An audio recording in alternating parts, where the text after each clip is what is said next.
Okay, the last thing I want to look at is when you have moving liquids or gases. So we say that the rate of flow of a liquid or gas when it passes through a pipe is the volume of liquid which passes through the pipe per second. So what volume of liquid passes through the pipe per second? And we call this the rate of flow. It's measured in centimetres cubed per second or metres cubed per second. So let's look at the formula for how we calculate rate of flow of a liquid. So to calculate the rate of flow of a liquid or gas, it's going to be the volume of the pipe over the time. Now, if you look at a pipe, it's a cylindrical shape. So to get the volume of a cylindrical shape is the area of the cross-section, which will be a circle, times the length. Okay, all over time. So we say the cross-section area of the pipe will be B, and the length of the pipe is L, all over time, which we'll say T. So instead of writing the words, we'll replace it with letters. So it's going to be B times L over T. Now, L over T, which is length over time, which is distance over time, is the speed. So we say V is the speed of the liquid or gas. So the formula for rate of flow is cross-sectional area times the speed. Okay, so let's look at an example. Okay, so we're told that TAPS is the Trans-Alaska Pipeline System. Oil flows through this pipe system, which has a circular cross-section at a speed of 1.7 metres per second. If the internal diameter of the pipe is 1.22 metres, whereas to calculate the rate of flow of oil in the pipe, correct to 3 decimal places. So if we think back to our formula, the formula for rate of flow is the area of the cross-section times the speed. Okay, so a little v for velocity or speed. Okay, so the cross-sectional area, so the part we're talking about is the circular cross-section. So the formula for area of a circle is pi r squared.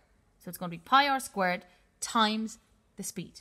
Now, if we're told in the question that it has a diameter of 1.22 metres, well then the radius must be 0.61 when we divide this by 2. So if we sub this into our formulas, so we have pi times 0.61 squared multiplied by 1.7 metres per second. Okay, and that gives me a rate of flow of 1.987 metres cubed per second. Correct to 3 decimal places. The second part of the question we're asked is, the oil is collected in a cylindrical tank of base diameter 11 metres and height 20 metres. So we can see in the diagram. So this is the pipe, the liquid is flowing through it and it's going into a cylinder shape shown. So it has diameter 11 metres and height 20. And we're asked to find the volume of such a tank correct to 2 decimal places. Well, if it's a cylindrical tank, the first thing we want to do is write down the formula for a cylindrical tank. So the volume of a cylinder is pi r squared h. So again, then we replace the information we have. So it's going to be pi. Well, if the diameter is 11 metres, the radius is going to be 5.5. So 5.5 squared times the height, which is 20. Now, you pop that into your calculator, you're going to end up with 1,900.66 metres cubed. So that's the volume of the cylindrical shape. The last part we're asked is, find the time it takes to fill the tank correct to the nearest minute. Right. We know the volume, so the amount of liquid that this cylinder holds is 1,966 metres cubed. If the rate of flow is 1.987 metres cubed per second, how long will that take us? Well, to work out that, all we have to do is take the total volume and divide it by the rate of flow, so 1.987. And it's to the nearest minute.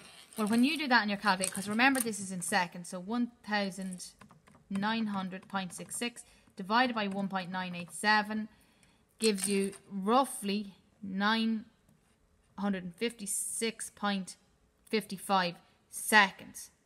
So to convert that to minutes then, we just multiply by 60. Or divide by 60, should I say. So divide by 60 gives me, to the nearest minute, 16 minutes.